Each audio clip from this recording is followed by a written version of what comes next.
Marcos from Barcelona, but he could be anyone, anywhere. What is about to happen to him occurs daily in offices and homes all over the world.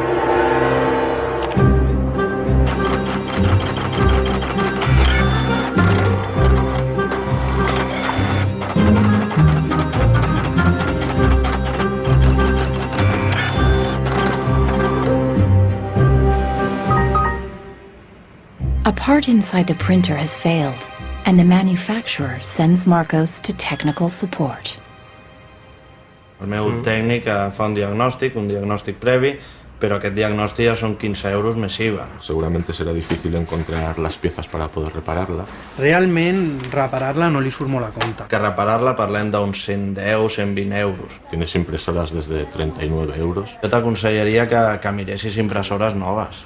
Així que, sens dubte, jo em compraria una nova, It's no coincidence that all three shopkeepers suggest buying a new printer. If he agrees, Marcos will become yet another victim of planned obsolescence, the secret mechanism at the heart of our consumer society. Our role in life seems to be just to consume things with credit, to borrow money to buy things we don't need. Nous vivons dans une société dominée par une économie de croissance dont la logique est non pas croître pour satisfaire les besoins, mais croître pour croître. So if the consumer does not purchase, the economy is not going to grow. Planned obsolescence, the desire on the part of a consumer to own something a little newer, a little sooner than is necessary. This film will reveal how planned obsolescence has defined our lives ever since the 1920s, when manufacturers started shortening the lives of products to increase consumer demand. Also hat man sich gedacht, dann beschränken wir einfach die Lebensdauer auf 1000 Stunden. We will find out how designers and engineers were made to adopt new values and objectives. Was back to the drawing board and come out with something that was more fragile. They time those things. They time them. So when you finally paid for them, they're used up. A new generation of consumers has started challenging manufacturers. Is it possible to imagine a viable economy without planned obsolescence, without its impact on the environment? Posterity will never forgive us. Posterity will suddenly find out about the throwaway lifestyles of people in the advanced countries.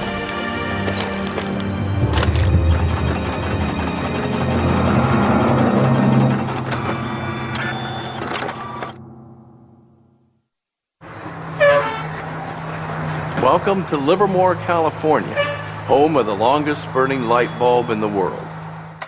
My name's Lynn Owens, and I am chairman of the Light Bulb Committee. It was in 1972 when we discovered that the light bulb that was hanging in the fire station was a significant light bulb.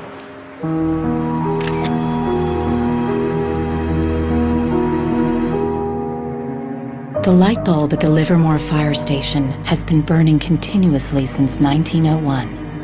Ironically, the bulb has already outlasted 2 webcams.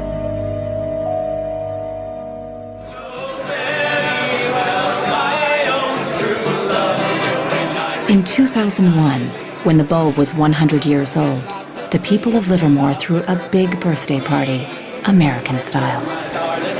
I think we were hoping if we would get 200 people, we'd be happy, and we ended up with 800 or 900 people showing up. One nation, under God, indivisible, with liberty and justice. Do you think that anybody would sing happy birthday to a light bulb? Well, we didn't think they would, but they did.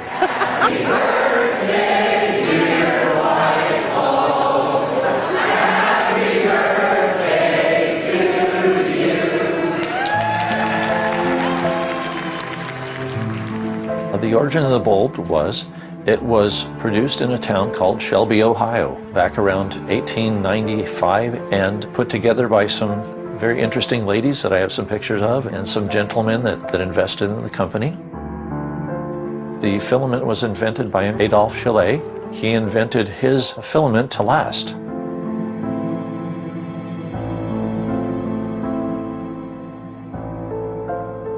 Why does his filament last? I don't know. It's a secret that he made and that died with him. Chaillet's formula for a long-lasting filament is not the only mystery in the history of the light bulb. A much bigger secret is how the humble light bulb became the first victim of planned obsolescence. Weihnachten 1924 war ein ganz besonderer Tag. In einem Hinterzimmer in Genf trafen sich einige Herren in Nadelstreifenanzügen, um einem geheimen Plan nachzugehen. Sie gründeten das erste weltweite Kartell, das sich zum Ziel setzte, die Glühbirnenproduktion der gesamten Länder zu kontrollieren und den Kuchen namens Weltmarkt unter sich aufzuteilen. Dieses Kartell hat den Namen Phoebus. Phoebus included the main light bulb manufacturers in Europe and the United States, and even faraway colonies in Asia and Africa.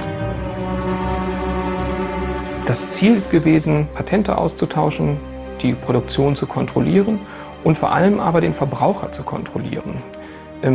Es ist umso besser für diese Firmen, wenn der Verbraucher regelmäßig Glühlampen kauft, und wenn die Glühlampen lange brennen, ist das ein ökonomischer Nachteil.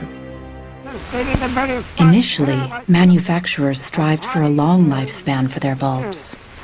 On October 21st, 1871, numerous experiments resulted in the production of a small unit lamp of comparatively enormous resistance.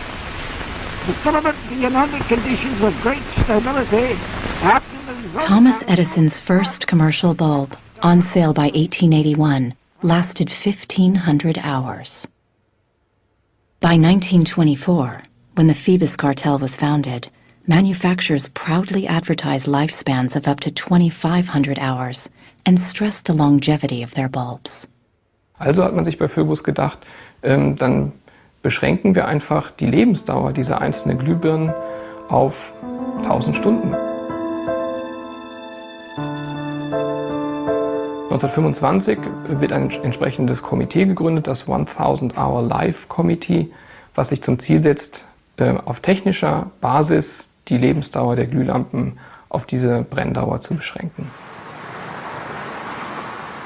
More than 80 years later, Helmut Huge, an historian from Berlin, uncovers proof of the committee's activities hidden in the internal documents of the founding members of the cartel, such as Philips in Holland, Osram in Germany, and Compagnie des Lampes in France.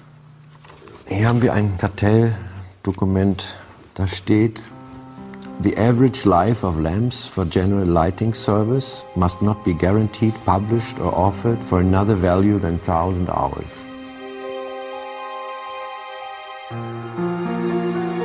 Under pressure from the cartel, member companies conducted experiments to create a more fragile bulb that would conform with the new 1,000-hour rule.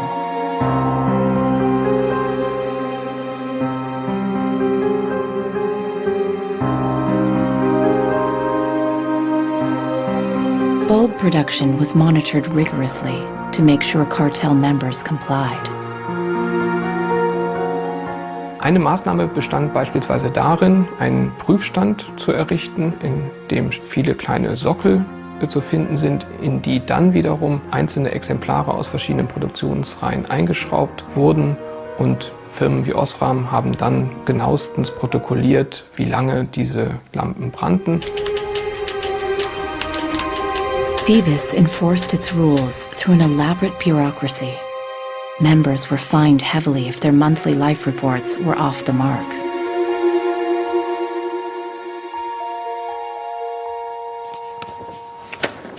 Hier haben wir eine Straftabelle aus dem Jahr 1929, die genau zeigt, wie viel Schweizer Franken Strafe für 1000 verkaufte Glühbirnen die Mitglieder des Kartells zahlen müssen, wenn die Lampen länger halten als zum Beispiel 1500 Stunden.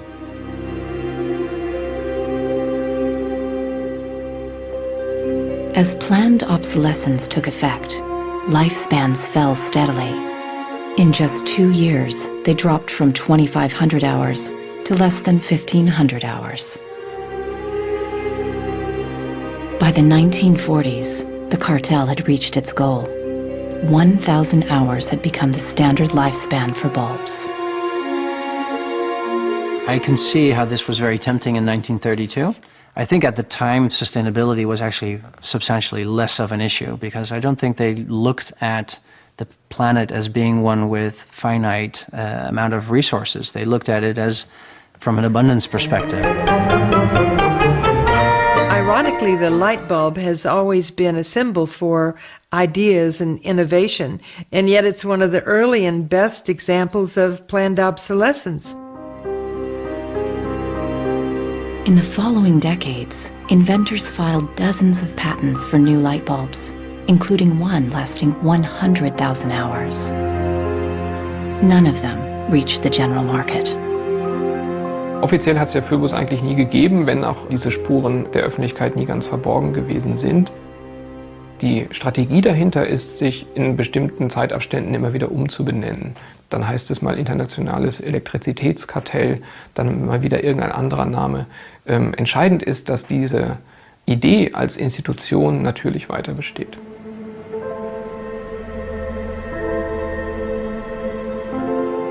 In Barcelona, Marcos hasn't followed the advice of the shopkeepers to replace his printer. He's determined to repair it and has found somebody on the internet who has discovered what has actually happened to his printer. It's the dirty little secret of inkjet printers. I tried to print a document and it said parts inside your printer require replacement, so I decided to do a little servicing of my own. Hello, Marcos. I got your message. Marcos has contacted the author of the video. How are you? I looked into it, and it turns out that there's a thing in the bottom of the printer called a waste ink reservoir. And the way inkjet printers work is they constantly have to clean the print heads, and they do that by squirting ink through them down a hole in the bottom of the printer into this great big sponge. There's just a preset time when it's squirted a certain number of drops down there that then the printer decides it's full of ink and won't function anymore. Mm-hmm. The justification is they don't want to put ink all over your desk. But I think the problem goes deeper than that. It's the way the technology works. It's just designed to fail.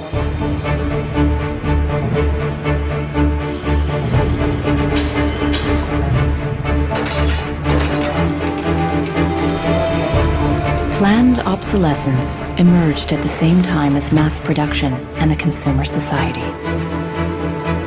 The whole issue with products being made to last less long is part of a whole pattern that began in the Industrial Revolution when the new machines were producing goods so much more cheaply, which was a great thing for consumers, but consumers couldn't keep up with the machines. There was so much production. As early as 1928, an influential advertising magazine warned that an article that refuses to wear out is a tragedy of business.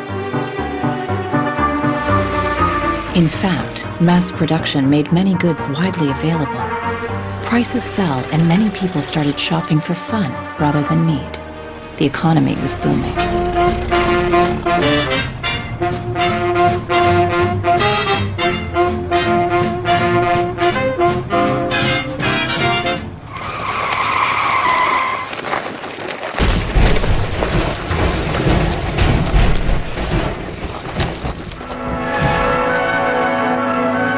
In 1929, the emerging consumer society came to a full stop when the Wall Street crash sent the U.S. into a deep economic recession.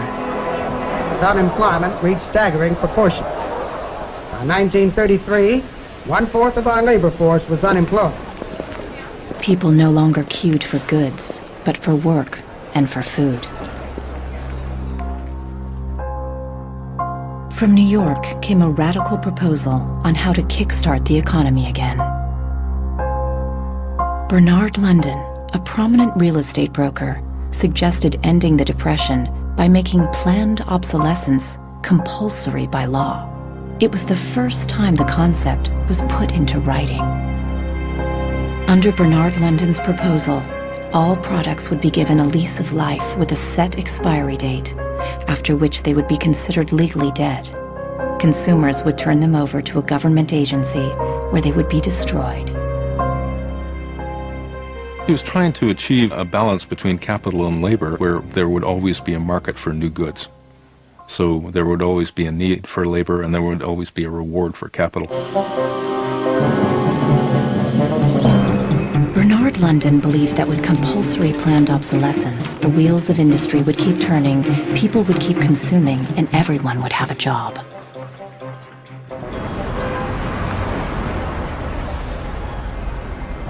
Giles Slade has come to New York to investigate the person behind the idea.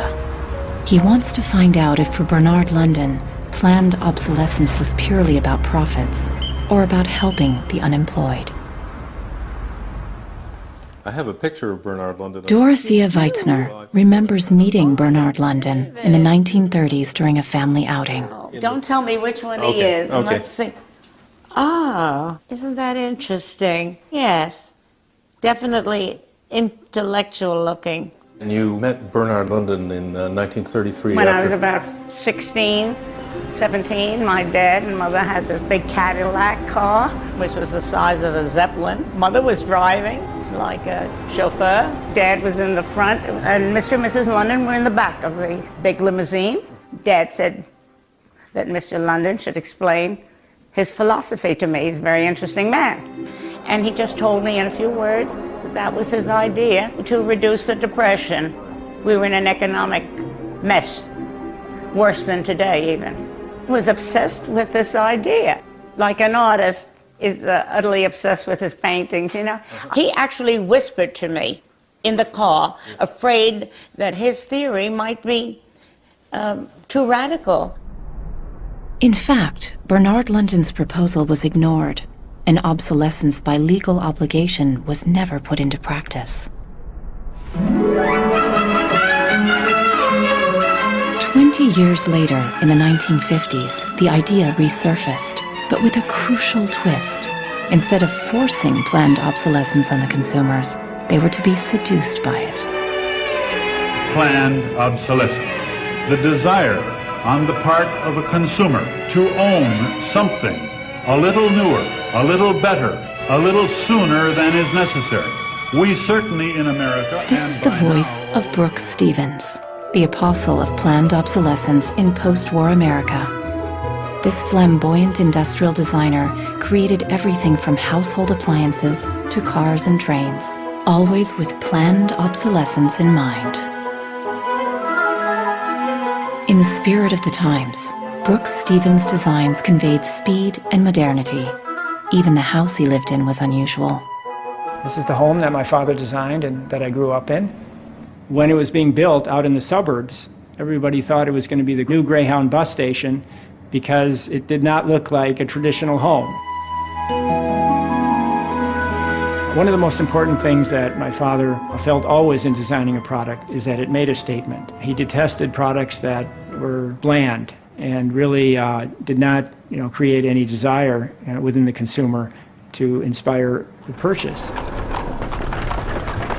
Unlike the European approach of the past where they tried to make the very best product and make it last forever, meaning you bought such a fine suit of clothes that you were married in it and then buried in it and never a chance to renew it, the approach in America is one of making the American consumer unhappy with the product that he has enjoyed the use of for a period, have him pass it on to the second-hand market, and obtain the newest product with the newest possible look. Brooks Stevens traveled all over the U.S. to promote planned obsolescence in speech after speech. His approach became the gospel of the time.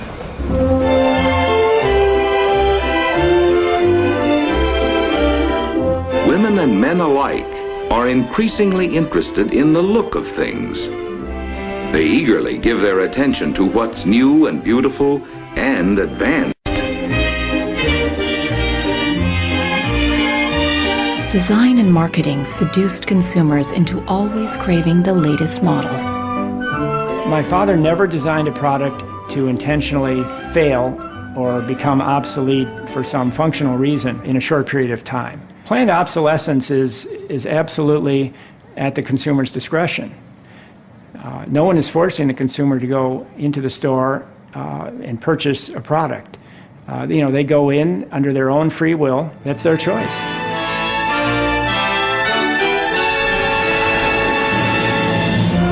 Freedom and happiness through unlimited consumption.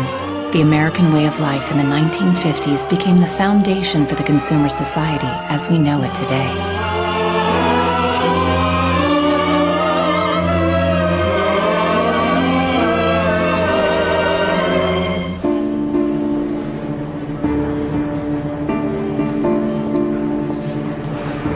See, without planned obsolescence, these places wouldn't exist.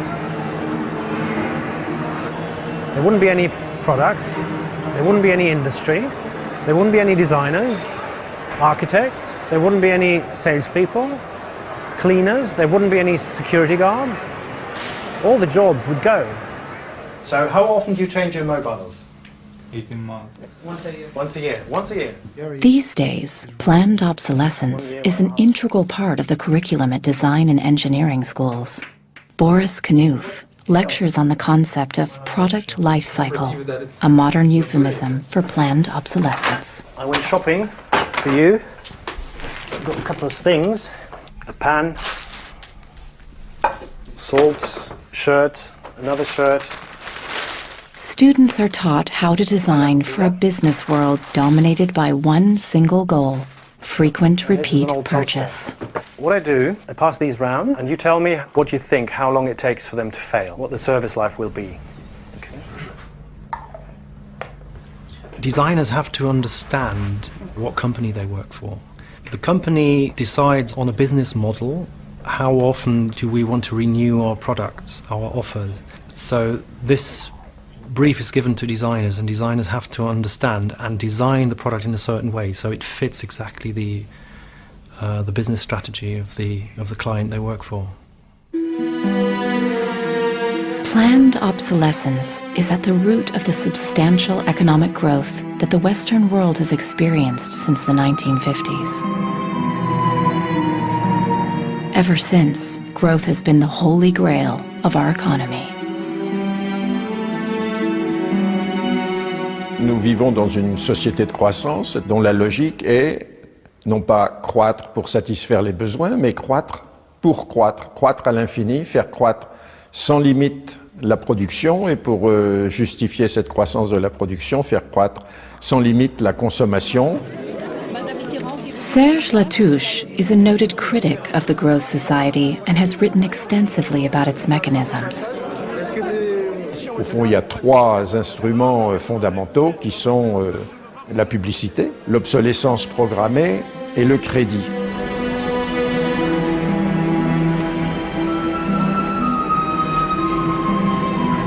In the last generation or so, our role in life seems to be just to consume things with credit, to borrow money to buy things we don't need. That makes no real sense to me at all. Critics of the growth society point out that it's unsustainable in the long run because it's based on a flagrant contradiction. Celui qui croit qu'une croissance infinie est compatible avec une planète finie est soit un fou, soit un économiste. Le drame, c'est qu'au fond, nous sommes tous des économistes maintenant. Why is it that a new product is created every 3 minutes somewhere in the world? Is this necessary? I think a lot of people have realized that things need to change when they're being told by politicians to go shopping or to start consuming as the best way to restart the economy. On peut dire qu'avec la société de croissance, on est embarqué dans un bolide qui désormais manifestement n'a plus de pilote, qui va à toute allure et dont on peut prévoir le destin qui est soit de se fracasser contre un mur, soit de sombrer dans un précipice.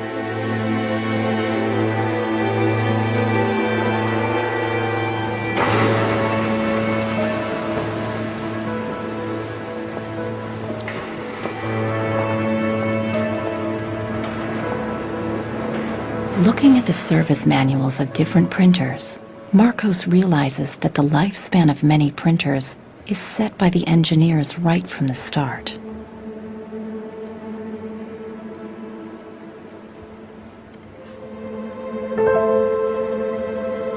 They achieved this by placing a chip deep inside the printer.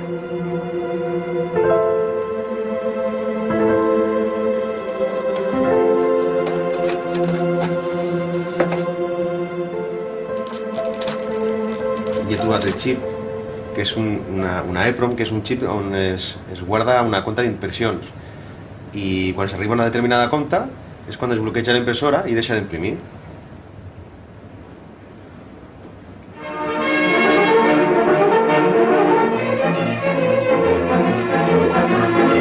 How do engineers feel about designing products to fail?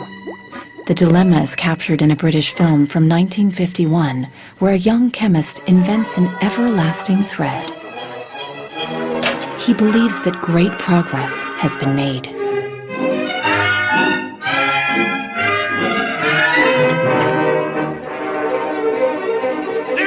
But not everyone is happy with his discovery, and soon he finds himself on the run, not only from the factory owners, but also from the workers, all fearing for their jobs.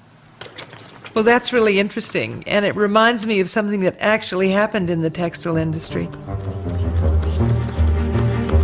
In 1940, the chemical giant DuPont announced the arrival of a revolutionary synthetic fiber, nylon. Girls celebrated the new long-lasting stockings, but the joy was short-lived. My father worked for DuPont before and after the war in the nylon division, and he told me a story about how when nylon first came out and they were trying it out for use in stockings, the men in his division were asked to take these stockings home for their wives and girlfriends to try out. My father brought them home to my mother, and she was delighted with the first products because they were so sturdy. The DuPont chemists had every reason to be proud of their achievement, as even men touted the strength of nylon stockings. The problem was they lasted too long. The women were very happy with the fact that they didn't get runners in them. Unfortunately, this meant that the companies producing the stockings were not going to sell very many. DuPont gave new instructions to Nichols Fox's father and his colleagues. For the men in his division, it was back to the drawing board to try to make the fibers weaker and come out with something that was more fragile and would run so that the stockings wouldn't last as long. The same chemists who'd applied their skills to make durable nylons went with the spirit of the times and made them more fragile. The everlasting thread disappeared from the factory floor, just like in the cinema. We need control of this discovery. Complete control. If you want twice the amount in that contract, we will pay it. $250,000. To suppress it. Yes. How did the chemists at DuPont feel about deliberately reducing the life of a product? Excuse me. Must have been frustrating for the engineers to have to use their skills to make an inferior product after they'd tried so hard to make a good product. But in a way, I suppose that's the outsider's view. Probably they just had a job to do. Make it strong, make it weak. That was their job.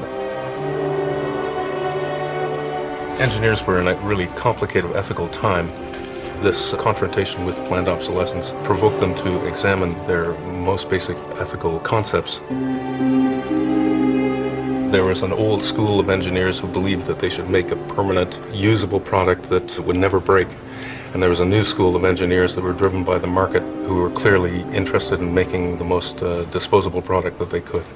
And this debate resolved itself by these new school of engineers taking over.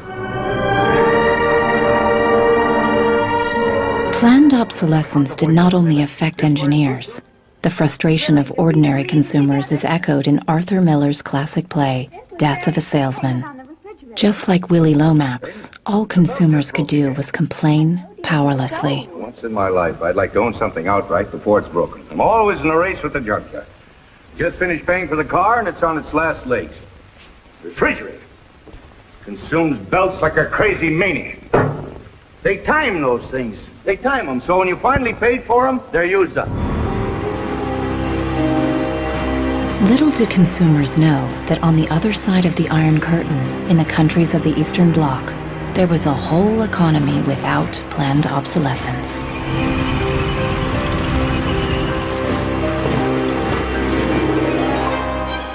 The communist economy was not ruled by the free market, but centrally planned by the state. It was inefficient and plagued by a chronic shortage of resources.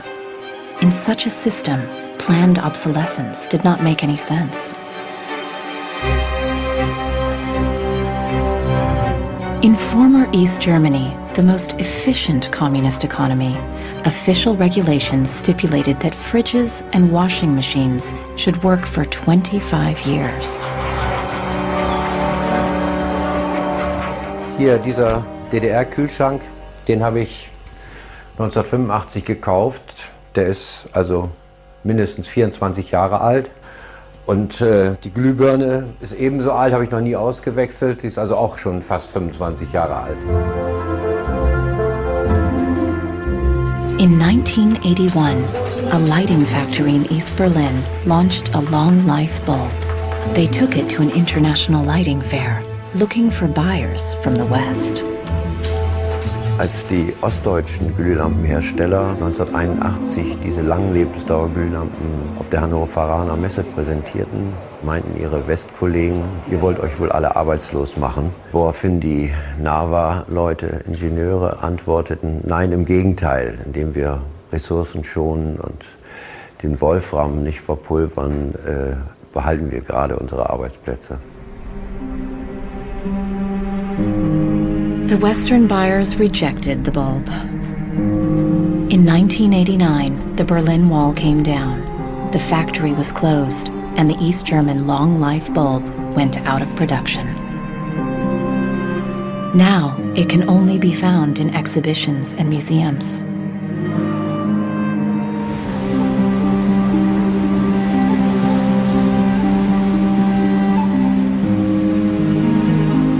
"20 years after the fall of the Berlin Wall, consumerism is as rampant in the East as it is in the West.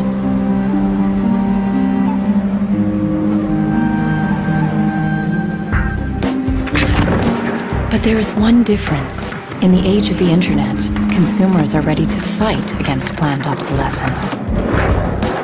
The first movie we made that really broke through was a movie about the iPod. And I was completely broke. I had gotten this iPod, it was like $500, $400. And about 8 months later, 12 months later maybe, the battery died in it. And I called Apple to ask them to replace the battery. And their policy at the time was to tell their customers to buy a new iPod. You might as well go get a new one. Apple doesn't offer? No. Apple doesn't offer a new battery for the iPod? No. It wasn't that the battery died that was annoying, because in my Nokia cell phone, the battery dies, you buy a new battery. Even in my Apple laptop, when the battery would die, you replace the battery. But in the iPod, this expensive piece of hardware, when the battery died, you had to replace the entire unit. So it was my brother's idea to make a movie about just that. We went around with a stencil spray painting on every iPod advertisement we saw in town. iPod's unreplaceable battery lasts only 18 months. We put the video on our own little site, iPodsDirtySecret.com. In the first month, 6 weeks, it was at 5-6 million views. And the site went absolutely bananas. A lawyer in San Francisco, Elizabeth Pritzker, heard about the video and together with her associates decided to sue Apple over the lifespan of the iPod battery. Half a century after the light bulb case, planned obsolescence was in court again. When we brought this litigation, this was 2 years after the iPod was introduced, Apple had sold about 3 million iPods nationwide in the United States. Many of the 3 million iPod owners were having battery problems and were willing to sue. One of them was Andrew Wesley. We selected from amongst the consumers who had called us individuals who would serve as representatives in a class action. A class action is really a device that's fairly unique to the United States, where a small group of people stands in the shoes of a large group to bring one claim before a court. My role in that case was as class representative on behalf of thousands, maybe tens of thousands of people. The case came to be known as Wesley versus Apple. When my friends and family learned that this was a major case, they thought I was, becoming a radical. Here I am going to sue. I was the next Aaron Brockovich. In December 2003, Elizabeth Pritzker filed the case at the San Mateo County Court, just a few blocks from the Apple headquarters. We asked Apple for a number of technical documents regarding the battery life in the iPod, and we received a lot of technical data about the battery design, about the testing of the battery, and learned through that discovery that the type of the lithium battery that was contained within this iPod was designed, by design, to really only have a short period of life. I do think that Apple's development of the iPod was intended to be one of planned obsolescence. After a tense few months, both parties hammered out a settlement. Apple set up a replacement service for the batteries and extended the warranty to 2 years. The claimants were offered compensation. One thing that really bothers me personally is that Apple really promotes itself as a young, hip, forward-thinking company, and for a company like that not to have a good environmental policy that allows consumers to return products for proper recycling and disposal is really counterintuitive and counter to their message.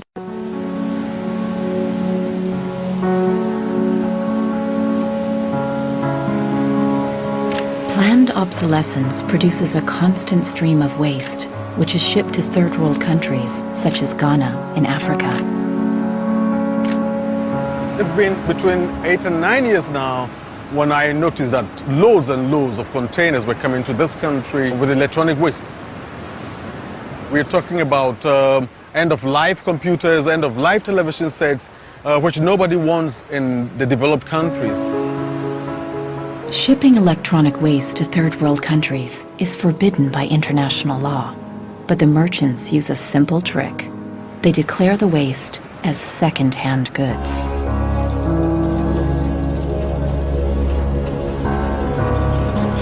More than 80% of the electronic waste that arrives in Ghana is totally beyond repair, and whole container loads are abandoned at dump sites all around the country. We are at the dump site here in Agbogloshi. In the past, we have this beautiful river called the Odor River, that meandered its way through this area. It was teeming in the past. It had so much fish.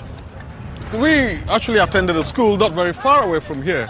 So we'd come play football and hang around the river. The fishermen would organize boat rides, I remember very well.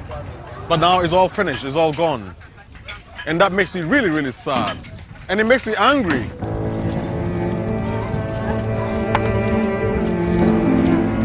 These days, there are no school kids playing here after class. Instead, youngsters from poor families come here looking for scrap metal. They burn the plastic-covered cables from the discarded computers to salvage the metal inside.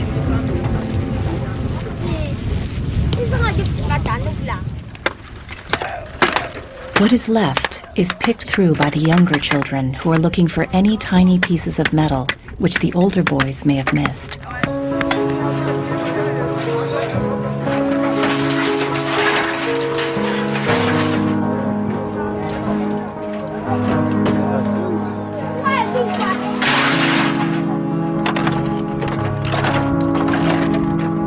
Some of those behind the shipment have said that, well, we're trying to bridge the digital divide between Europe, America, and then the rest of Africa and Ghana, of course. But the reality is that these computers that are sent here simply do not work. There's no point in receiving electronic waste when you cannot deal with it, more so when you did not produce it and your country is being used as the world's trash bin.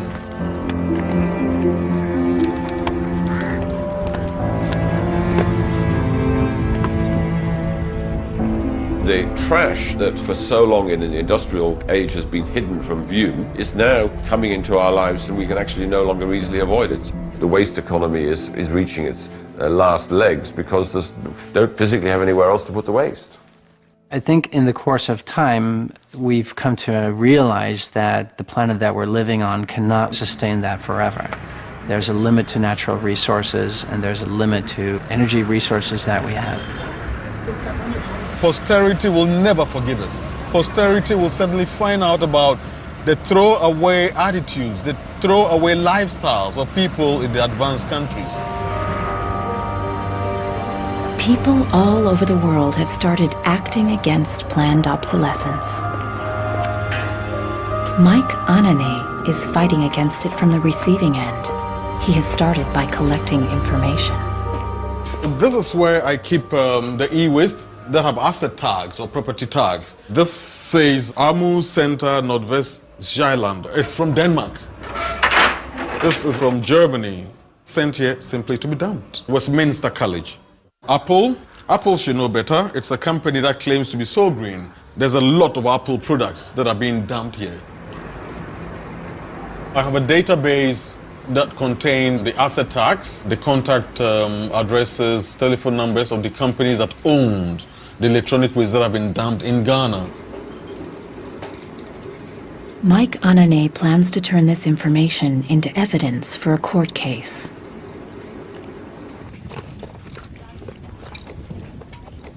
We need to take some action, some punitive measure. We need to sue people so they stop dumping e-waste in Ghana.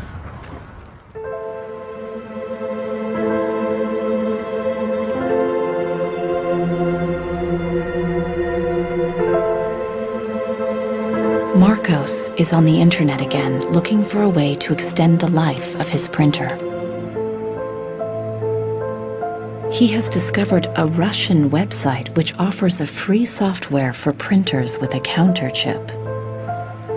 The programmer has even gone to the trouble of explaining his personal motivation. This happens due to bad construction. This is their business model. Not a good one for user and environment. So I looked and found a way to make user-friendly software to allow active users reset an input counter. Marcos doesn't know what to expect, but downloads the software anyway. From a small village in France, John Thakura fights planned obsolescence by helping people share business and design ideas which come from all over the globe. In all poorer countries, things are repaired automatically. The notion you throw a product away just because it breaks for some reason is completely unknowable and unthinkable, actually, to somebody in the south. In India, there's an actual word, jugaad, to describe this tradition of being able to fix things pretty much regardless of the complexity of it. We try to find people who are actively doing projects in the world rather than just talking about things or making abstract statements about how awful things are or what has to be changed.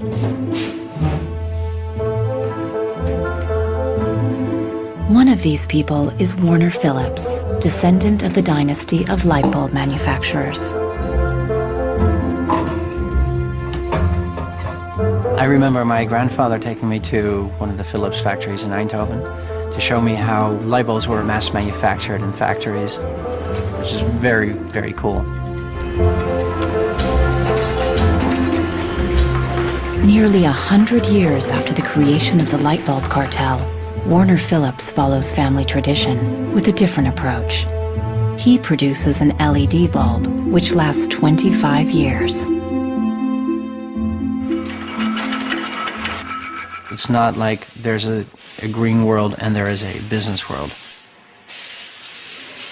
I think business and sustainability go hand in hand. It's actually the best basis to build a business on. And the only really real way to do that, I believe, is to factor in the true costs of the resources that have been used, but you also look at the energy consumption, you also look at the indirect energy consumption of transportation. Si on faisait vraiment payer aux transporteurs le coût réel du transport, sans parler du fait que le pétrole est une ressource non renouvelable et pour lequel on n'a pas vraiment de substitut, je dirais que le prix du transport devrait être multiplié par 20 ou 30. If you factor all of that into every product that you manufacture, then there will be huge incentives for manufacturers and entrepreneurs all over the planet to make products that last forever. Fighting against planned obsolescence can also be achieved by rethinking the engineering and production of consumer goods. A new concept called Cradle to Cradle claims that if factories worked like nature, planned obsolescence itself would become obsolete.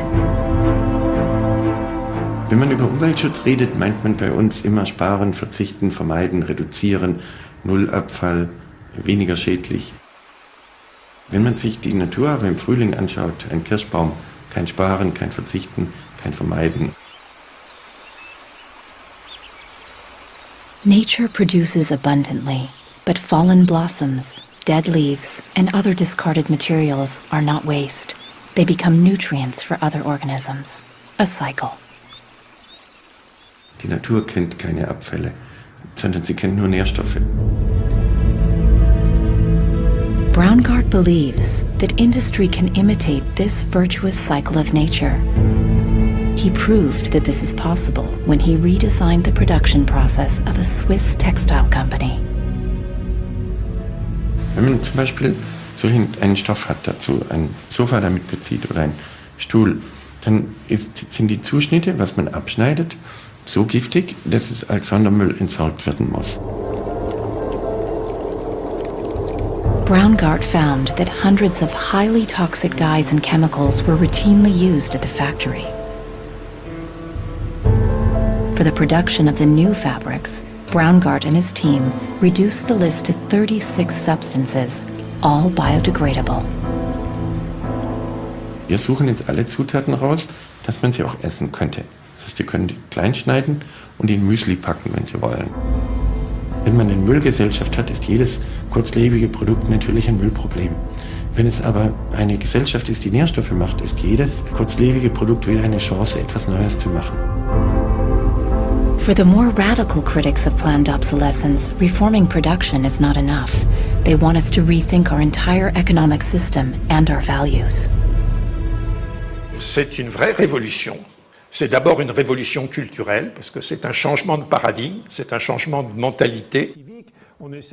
This revolution is called degrowth.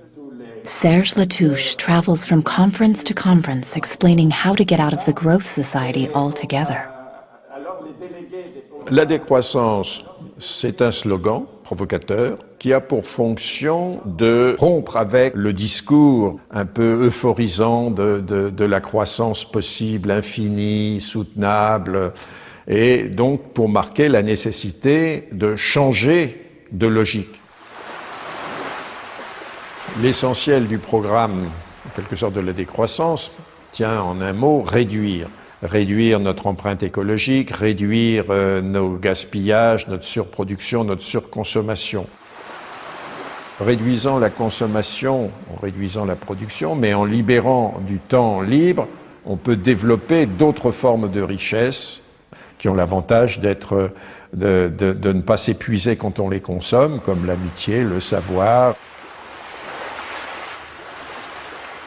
We increasingly rely on objects to give us a sense of self-esteem and identity.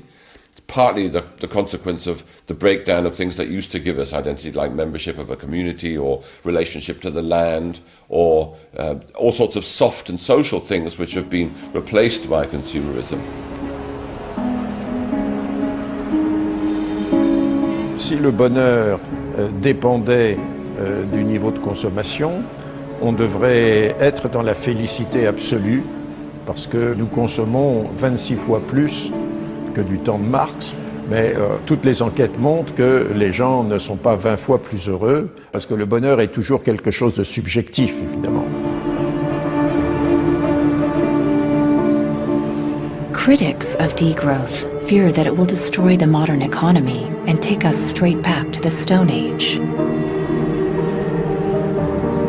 Revenir à une société soutenable, c'est-à-dire une société dont l'empreinte écologique ne dépasse pas une planète, eh bien, ça n'est pas revenir à l'âge de pierre, c'est revenir, toutes choses égales d'ailleurs, pour un pays comme la France, aux années 60. Ça n'est pas vraiment l'âge de pierre. On peut dire que la société de décroissance réalise la vision de Gandhi qui disait le monde est assez grand pour satisfaire les besoins de tous, mais il sera toujours trop petit pour satisfaire l'avidité de quelques-uns.